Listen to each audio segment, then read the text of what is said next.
Hello and welcome back to Two Kids and a Mullet Later podcast with Lavalea and Colby.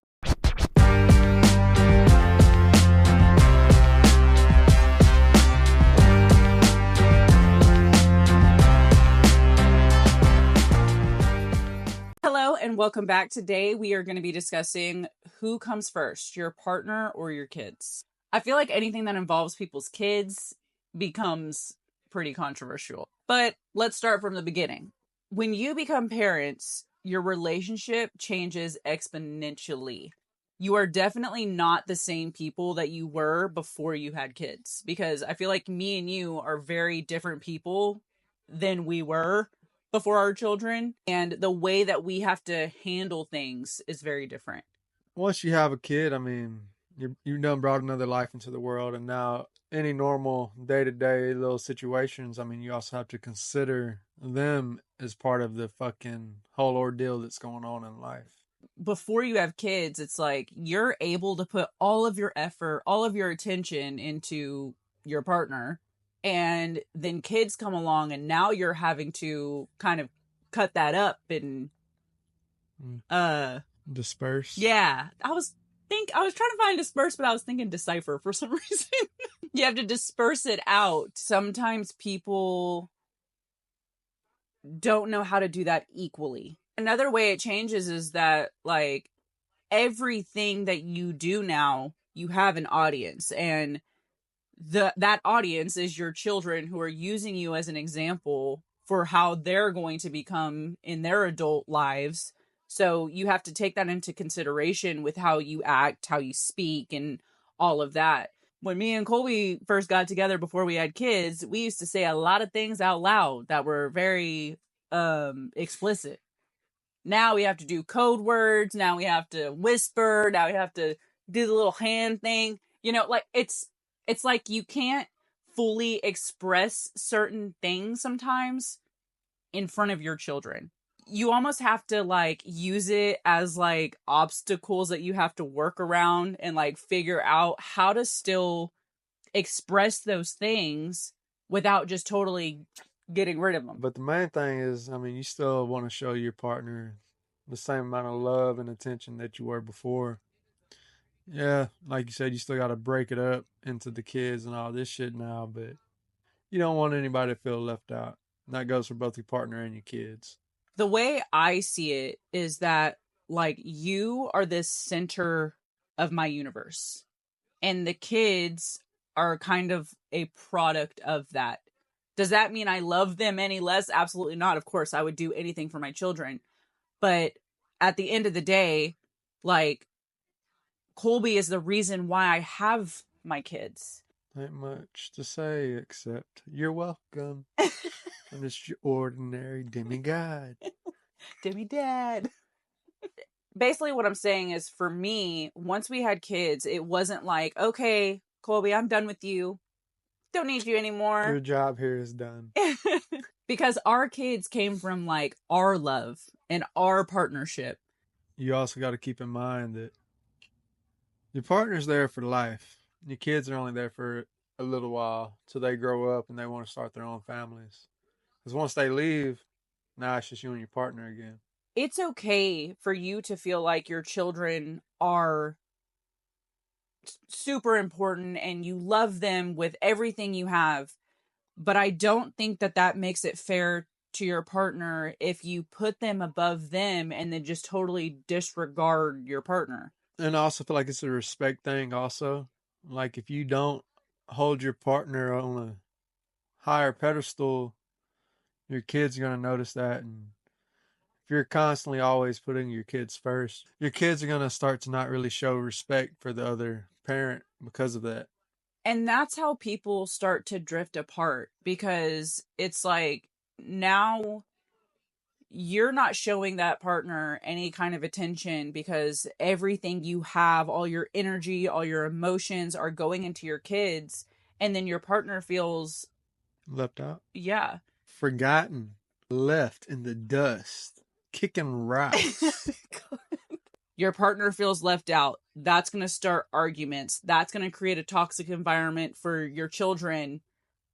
And then it's like, what did you really get out of that, because now you love your children so much, but now your children are in an unhealthy household, probably around some type of arguments and disagreements. And so it's like, now that in a way is hurting your children. It's like you're loving them so much to the point of hurt. I feel like our generation as children, so many things happened with the way that our parents raised us, and like, they definitely weren't as emotionally mature as our generation is. I mean, I feel like that's a fact. We went through so many things as kids that we're trying to overcompensate with our children, to the point of now we're spoiling the hell out of them, placing them at such an importance to where it's becoming almost unhealthy. It's okay to want to protect your children, and it's okay to want to show them that love and dedication and care that maybe you didn't have as a kid growing up with your parents. But when you start to get to the point where you're just like love bombing the hell out of them, not even giving them the chance to like make mistakes and like get hurt and all of those things, which I had to learn this. I was a very bad helicopter mom, and I'm still learning that. But it gets to a point where that much love, and it's coming from a good place, is not healthy for them, because now you're making them totally dependent on you, like to where whenever they grow up and become adults, they're not going to know what the hell to do, because you've always done everything for them. You've always protected them, to the point of even choosing them over your partner. Really, your partner should be like the number one person that is your like companion. And I mean, that's the whole reason why they're called partners. It's completely fine to love and nurture your fucking kids, but you don't want to do it to a point where it cripples them in the future. That being said, I mean, everybody has their place in the family. Because if you don't maintain your marriage and keep your marriage healthy and strong and all that throughout having kids, and that's how families fall apart. A lot of our generation has seen that firsthand. Whenever I was very young, I feel like divorce really wasn't like super widespread. But then as we got older, like divorce was like left and right. And now divorce is like everyone's doing it. I know that plenty of people get divorces because they have their reasons. And I'm not saying that, no one should ever get a divorce. That's blasphemy. I'm not saying that. I'm just saying that if a family can stick together, if the mom and dad can stay together and can work through things that they're going through, that is going to end up making happier children. And also, don't just be having kids with anybody. That's where a lot of dumb motherfuckers be fucking up. Like, that motherfucker's fine. That bitch is sexy. So y'all have a kid together and y'all don't even like each other. And I think that's why it's so important to place your marriage at like the foundation of your family. Because the thing, if your foundation is weak, the house crumbles. And a lot of the time when people are placing their children above their partner, that is what causes cracks in the foundation. Because like we said earlier, the other person starts feeling, unwanted and left out. That creates an empty space in them that they're going to try to fill. Because you stop showing your partner attention, somebody else will. Prioritizing your partner does not mean that you're neglecting your children. That doesn't mean you're taking anything away from them. And I mean, we talked about this, I think, in the last episode, was the way that you treat your partner is how your children are going to treat their partners when they get older. You setting that example to like show your kids, like, this is my wife, this is my husband, I love them with everything I have, I respect them with everything I have. That is good for them to see firsthand. Well, yeah, because you're setting the pace and you're setting the tone for what your kids expect a fucking good marriage to be like, or a normal relationship to be like in general. I mean, yeah, everybody goes through ups and downs, good relationships, bad relationships. But you already set that standard in their head from such a young age that that's what they're going to push forward to try to get to. So say you're not as far as like always fighting and stuff like that, but y'all are just kind of like coexisting in a household. Are y'all together in a relationship, working things out as a family unit? Or y'all just two people living together that have kids? Your kids still see that and they still feel that. If their two parents are in the house, but they're not really having anything to do with each other, they still know. Like they can tell, like, oh yeah, my mom and my dad, like they're both here, yeah, but they want nothing to do with each other. They don't show each other any type of affection. Your partner should be your fucking number one supporter, fucking always in your ear, pushing you to do better. And your partner's supposed to be your number one fucking fan, regardless what the fuck you're doing. Even if it's little shit around the house. Hey, babe, thank you. Since you're doing that, I'm gonna do this for you. Like, hop on another chore that needs to be done and shit like that. Colby is the king of that. And I'm so appreciative. Like, he'll see me doing something and, like, he will just take it upon himself, doesn't even say anything to me. And, I'm not asking. He just sees that something else needs to be done and he goes and does it. And I feel like that also helps me to not feel drained and not feel like, oh my gosh, I'm having to do all this stuff by myself with the kids. And then it gets to the point where I'm just like overwhelmed and tired and don't want anything to do with anyone. And, I'm kind of like secluding myself into a corner and not giving you any attention. Do a good deed. You get some. I was waiting to see what you're going to say because, like, I was literally about to say, ain't nothing hotter than seeing a man doing some laundry or some dishes, okay? Because whenever he's in here doing dishes, I'm like, when you done, let's go. That just turned me the fuck on. But if you see your partner having a hard day or whatever, I mean, help them out. Y'all get through it together as a fucking team. And it's just simple shit like that.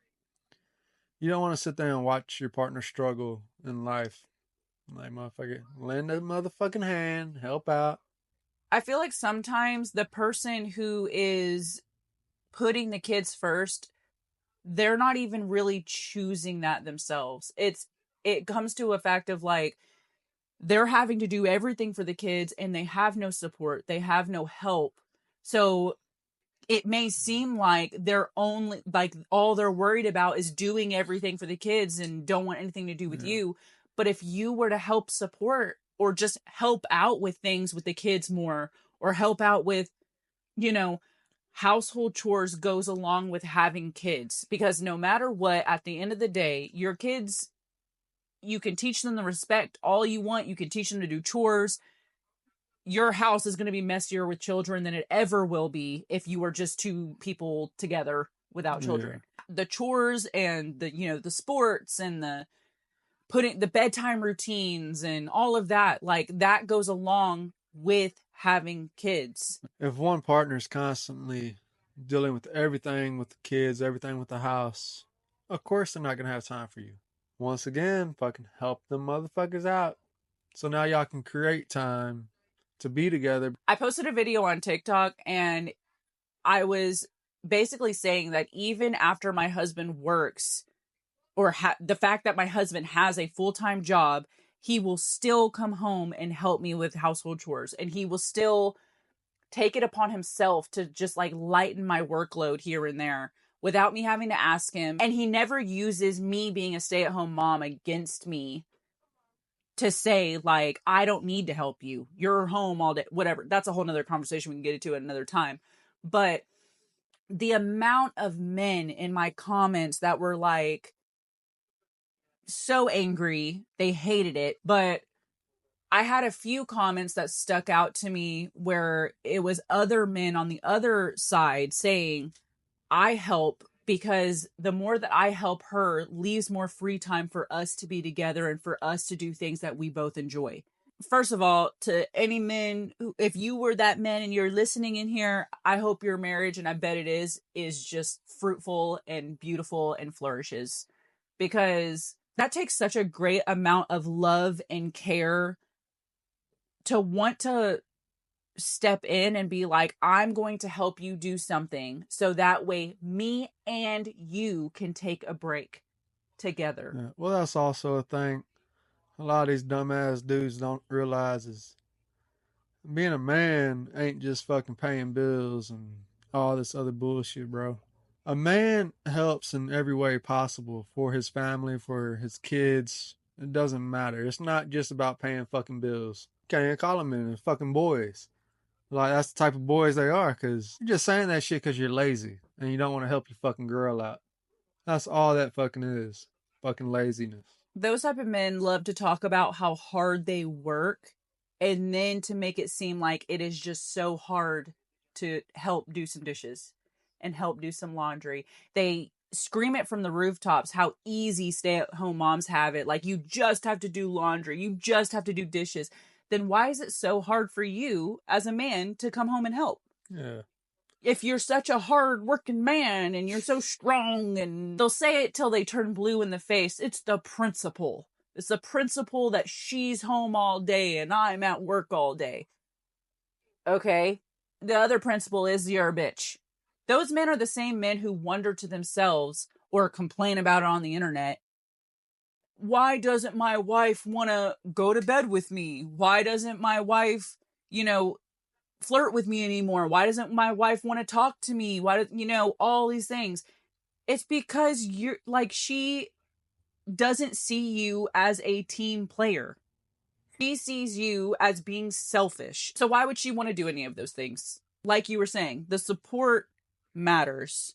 And especially when it comes to children, it matters even more, because the thing is, I'm just going to say it, anything in life is harder when you have children, but you do it with love and you do it because you care about them. But it's just a blatant fact. Like, it does make things more difficult. That's why I stopped years ago trying to make it to places at a certain time with the kids. I get there when I get there. I don't give a fuck. You lucky I showed up. Colby is the king of showing up late to places, and I am such the opposite. Like, I want to show up 30 minutes early. That way I can help out, or I can, whatever. And Colby's just like over here. He walks so slow. He's just walking around, brushing his hair. I don't know what he's doing most of the time, but I'm literally in the car, like looking at my watch, like just waiting. And we always show up late everywhere. And I'm like, I'm so sorry, y'all. Colby took longer to get ready than I did. It's because you take so long to get ready. So I wait till you're done and then I get ready. Exactly. Your getting ready consists of sitting on the couch for an hour, then getting ready for 5 minutes. But it's still all I get the kids ready. Shit. You barely ever get the kids ready. I tell them, go get dressed. And our 6-year-old be coming out in some, She wants to be a fucking Elsa for the day. Okay. I'm not mad. Help out any chance you can and show your partner love and be a good example for your fucking kids. That's the bottom line. Like, set a good example for them, and that's what they're going to look forward to in their future. And I think a lot of people get into this uproar of, how dare you say put your partner first above my kids? Like, what the fuck? The thing is, it's not really like a ranking system. It's a balance system. So the more that you put your partner first, the more that it does for your kids. But you know how some women are all like, I feed the kids first, or I feed the man first, blah, blah, blah. Don't nobody give a fuck about that, bro. As long as the fucking family has food on the motherfucking table, that should be the only thing that fucking concerns you. Because, in all honesty, none of y'all motherfuckers should be eating until everybody sits down with the fucking plate of food anyways. So it don't matter who gets the goddamn plate first. Y'all eating together. That is one thing that Colby has always done since we got together. And it's just it's crazy to me, because that is how my parents were. My stepmom and my dad, when we were sitting down to eat dinner, neither one of them would touch their food until the other person sat down to start eating. And I always remembered that growing up. And it was crazy to me, because I feel like there actually are a lot of people who don't do that. Yeah. Like, that's not even thought of. So I thought it was so crazy whenever I got with Colby, and I hadn't even told him that my parents did that. And he just, like, that was just what he did. You also had those same values. I mean, every single night Colby does it. He does not touch one piece of food until I sit down and start eating. I'm usually making plates for the kids, I'm making plates for him, then I'm making my plate and whatever.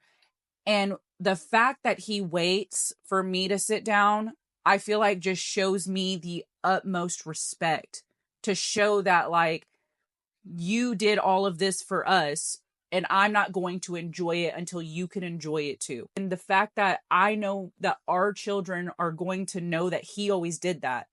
And that is going to be one of the examples that they are going to have when they get older and have kids and have partners. If they made all the fucking food and then you just sit there, hurry up and eat your food before they even sit down, you're a piece of shit. Yeah, I might be the last one to sit down at dinner, but I will never be the last one to eat because of Colby and because he respects me enough to wait for me. And just like, and it's something that might not seem like much to some people, and they might be like, that's not even that important. But no, those small things are important. Yeah. Whenever you and your partner get back together for the day, ask them how their day went. That way, if anything negative did happen throughout their day, you might be able to help them. And if you can, go ahead and help. Like if you ask your wife if she's had a shitty day, tell her to kick back, relax. You take care of the kids, or you fucking do something that needs to be done around the house that they haven't got to yet. I mean, it's just simple shit, really.